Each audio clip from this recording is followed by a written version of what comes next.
मान्य सदस्यांनी आपल्या मौलिक सूचना आमच्यापर्यंत द्याव्या।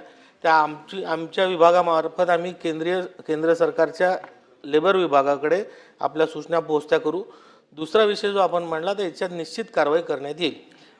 सन्माननीय मंत्री महोदय, तुम्ही अतिशय तपशीलवार आणि सविस्तर उत्तर दिलेले आहे, परंतु हे जे कायदे निरस्त झालेले आहेत त्याबद्दल काही मार्ग नाही हे एका बाजूला दिसत असताना एकूणच असंघटित क्षेत्रातले कामगार असतील किंवा हे गिग वर्कर्स असतील तर यांची जी कंत्राटं आहेत ती कंत्राटं बऱ्याच वेळेला अन्यायकारक असतात आणि त्यांना त्याचा अर्थही कळत नाही। काही वेळेला ते अज्ञानाने किंवा दबावापोटी करार करून मोकळे होतात।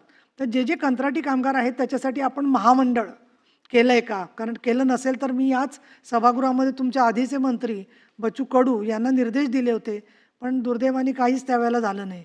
तर हे कंत्राटी कामगारांसाठी महामंडळ करण्याच्याबद्दल आपल्याला कायद्याने काहीच अडचण नाही, आपण राज्यामध्ये करू शकतो, जेणेकरून आपण त्यांचे करार तपासू शकतो, जेणेकरून त्यांना काही समाज कल्याणच्या योजना राबवू शकतो, त्यांचं व्हेरिफिकेशन बघू शकतो। तर असा काही तुम्ही विचार कराल का? तसा करावा अशी माझी सूचना आहे।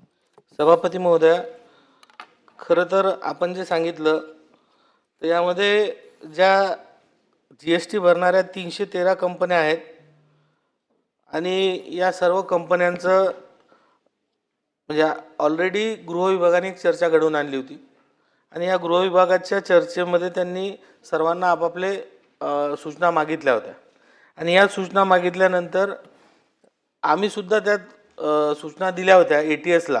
कारण मध्यंतरी असं लक्षात आलं की जे मायग्रंट वर्कर येतात हे बऱ्याच मोठ्या प्रमाणात या ब्लिंकिट आणि याच्यामध्ये जातात आणि बऱ्याच ठिकाणी काही घटना घडल्या, तर त्या माध्यमातून यांचं स्ट्रिक्ट पोलीस व्हेरिफिकेशन झालं पाहिजे या दृष्टीनं आम्ही आदेश देणार आहे।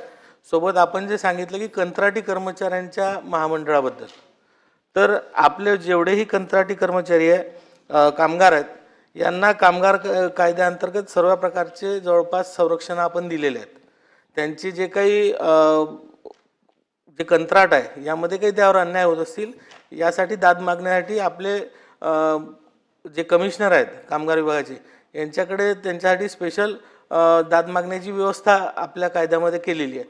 त्यामुळे दाद मागण्यासाठी अन्यायासाठी तरतूद आहे आपल्या लेबर कमिशनरांकडे। याच्याबद्दल सर्व खटले चालतात, यानंतर लेबर कोर्टमध्ये चालतात, इंडस्ट्रियल कोर्टात चालतात। त्यामुळे महामंडळाच्या माध्यमातून यावर दाद मागण्यासाठी स्पेशल महामंडळ करण्याची गरज सध्या तरी काही वाटत नाही, पण तरी यामध्ये आम्ही